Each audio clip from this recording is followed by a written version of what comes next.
Mesdames et messieurs, bonsoir, bonjour. Selon l'heure que vous allez m'accueillir chez vous, c'est toujours Olivier Germain Tafemeux qui revient, mais cette fois-ci en langue française, pas plus en langue yemba, juste pour une certaine édification, parce que ce que je m'avais dit est capital pour tout le Cameroun, pour toute l'Afrique.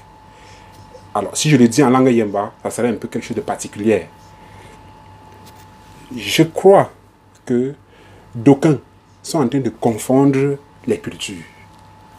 La question culturelle, si nous partons à l'étymologie, la culture c'est quoi? C'est l'ensemble des savoir-faire d'un peuple.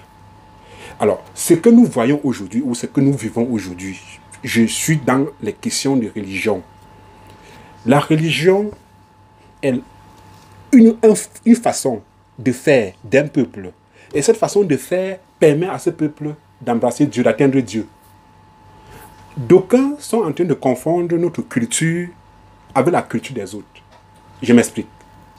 La Bible que nous lisons, le Coran que nous lisons, c'est la culture de quelqu'un.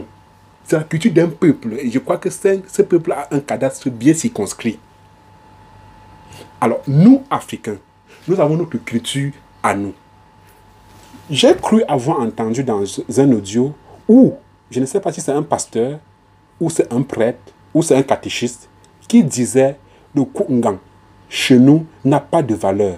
Si le Koungan avait une valeur, on devrait. Non. La preuve en est, quiconque me met au défi, il n'y a pas une différence entre la culture africaine, surtout la culture bamileke que nous sommes, et la culture européenne ou israélienne et autres. Je veux prendre deux cérémonies chez nous. Il y a la cérémonie de Si, et il y a le sacrifice qu'on fait dans les esprits couramment appelés dieux, les dieux de chez nous. Dans la cérémonie de Si, il y a toute une architecture, il y a toute une hiérarchisation. Dans la cérémonie de Si, on a un prêtre qui est communément appelé en chant Tefrego. Si d'aucuns ne savent pas, c'est la personne qu'on appelle prêtre chez nous, parce que c'est celui-là, c'est celui ou celle-là, parce que généralement ce sont des femmes, c'est celui qui est chargé de bénir, de la bénédiction. Alors, lorsque vous voulez faire un baptême, je fais juste la comparaison entre les deux et je passe. Lorsque vous voulez faire un baptême, par exemple, vous donnez ce qu'on appelle etopo, communément appelé la nourriture, je ne sais pas comment les Français, ils appellent en français, mais je sais qu'on appelle cela un etopo. Une nourriture de sacrifice ou de sacrement, quelque chose comme ça. Lorsque vous donnez cette nourriture, à qui? Au prêtre. Le jour, et quand vous donnez cette nourriture, vous donnez un montant, communément appelé frais de baptême. Lorsque le prêtre, le jour de l'église, le jour du baptême, on arrive, vous faites ce qu'on appelle la quête. La quête que vous lancez, ça va où? Dans l'église. La nourriture que vous donnez, ça va où? Dans l'église. Et lorsque le prêtre veut vous bénir, qu'est-ce qu'il fait? Il puise de l'eau. Dans cette eau, il ajoute du sel. Et il prend quoi? L'arbre de paix, qui est très significatif chez nous. C'est un arbre qui est très significatif chez nous. Lorsqu'il prend cet arbre de paix, il tapote sur l'eau et il met sur vous. Il dit, je vous bénis au nom du Père, du Fils et du Saint-Esprit. Après, qu'est-ce qu'il fait? Il met sa main, je ne sais pas sur quoi, il pose sur votre visage en signe de croix, il dit, je vous bénis au nom du Père, du Fils. Il fait en signe de croix. Là, vous êtes baptisé et vous êtes béni. Rentrons dans la région africaine, dans la tradition africaine. Lorsqu'on veut faire la cérémonie d'ici, le tefrerou, dont j'appelle ici prêtre, lorsque vous partez devant votre canarie, vous êtes accroupi, qu'est-ce qu'elle fait? Elle prend aussi de l'eau. Elle prend l'herbe que nous appelons généralement en Yemba le lin. Elle coupe. Je vous bénis au nom de mes ancêtres. C'est ça. C'est ça. Il y a un rapprochement que les gens doivent comprendre. Et après, elle prend de l'eau, elle met dans sa bouche, elle vous asperge avec. Et quand elle vous asperge, qu'est-ce que vous ressentez? Vous ressentez une lueur qui coule sur vous. c'est la bénédiction. Et ce qu'elle prononce, je vous bénis au nom de mes ancêtres. Est-ce que c'est différent de l'eau que le prêtre vous a béni avec? Je ne pense pas. Ça, c'est des deux. Elle prend de la terre au pied de votre canari. Mettons là un camp. Elle met sur le front et dit, je vous bénis au nom de nos ancêtres, et elle donne un certain nombre de paroles. Est-ce que vous voyez la différence entre les deux? Non. Ça veut dire quoi? Ça veut dire que ce que les gens ont créé chez eux et qui nous ont obligés à suivre, et ce que nos ancêtres ont créé chez nous n'est pas différent. Le tout, c'est quoi? C'est la foi. Si je mets dans mon cœur que ce que le Tefrerou là, le prêtre local est en train de faire, doit me guérir, je serai guéri. Si je mets dans mon cœur que ce que le prêtre, qu'on m'a forcé de suivre, le prêtre religieux, est en train de faire, doit me guérir, je serai guéri. Alors, il n'y a pas une différence, il n'est pas question aujourd'hui de dire à quelqu'un, non, ce que vous êtes en train de faire dans votre culture n'est pas bien, suivons Dieu, lisons les versets bibliques, lisons ceci. Non, la preuve en est, si j'appelle cette personne et je dis, prie aussi en notre langue, la personne ne me dira pas le contraire, que de traduire certaines paroles de la Bible en notre langue, alors qu'il y a la prière en notre langue. Voilà la différence. Voilà un peu,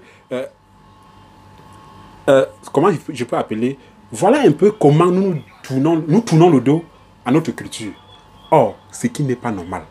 Nous devons rentrer, prendre ce qui est bien dans notre culture, laisser ce qui est mauvais. On ne dit pas non, qu'il n'y a pas des choses mauvaises dans notre culture. Peut-être il y en a, mais sachons un peu faire la comparaison entre les deux. Je mets quiconque au défi également que le monde, ou du moins notre pays, est en train de vivre tout ce que nous vivons parce qu'on ne respecte plus nos cultures. Si on avait respecté nos cultures comme auparavant, j'espère qu'aujourd'hui, on devait être plus développé et on devait être plus serein que ce que nous sommes aujourd'hui.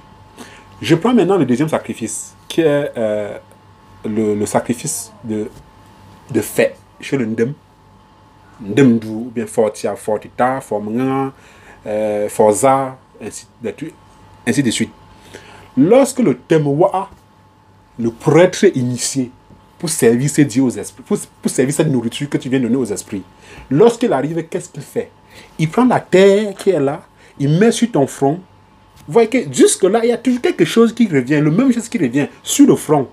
Il y a l'eau qui intervient, il prend l'eau, il met, il verse quelque part là, dans la maison de ces esprits, de ces dieux-là, et il dit, je verse cette eau en signe de bénédiction et en signe de demande de bénédiction pour cet enfant qui est venu pour tel ou tel problème, demander sa bénédiction. Lorsqu'il verse cette eau, il verse une partie sur vous et il vous dit, je vous bénis au nom de nos ancêtres. Nous savons tous que, Africains que nous sommes, lorsque quelqu'un meurt chez nous, il est le courroie de transmission entre Dieu le suprême. On n'a pas refusé que Dieu n'existe pas. Et nous, les vivants. Ça veut dire que lorsque nous avons un problème, on va vers ses ancêtres et on leur demande ce qu'on allait demander. Ils transmettent notre message parce qu'ils sont morts, ils sont assis à la droite de Dieu. Ils transmettent notre message à Dieu. Dieu répond favorablement et nous avons la suite. C'est ça.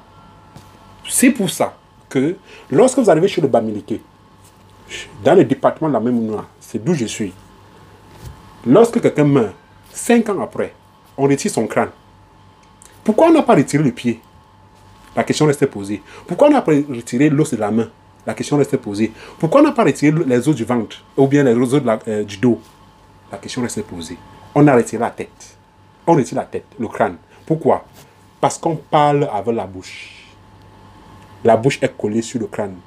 On écoute avec les oreilles. Les oreilles sont posées sur le crâne. On voit avec les yeux. Les yeux sont posés sur le crâne. Lorsqu'on retire ce crâne, qu'est-ce qu'on fait? On s'en va quelque part dans la maison, on dépose. Et quand on dépose, vous voyez que la façade principale, dans le visage, regarde le haut. Pour dire, il vous voit, il vous aime, il vous écoute et il peut agir. Ça, c'est la signification de la culture Bamileke. Et que nous ne pouvons pas nous en passer. Non. Non. Mesdames et messieurs, c'est ce message que je voulais vous transmettre en français. Et je veux le transmettre également en langue Yemba.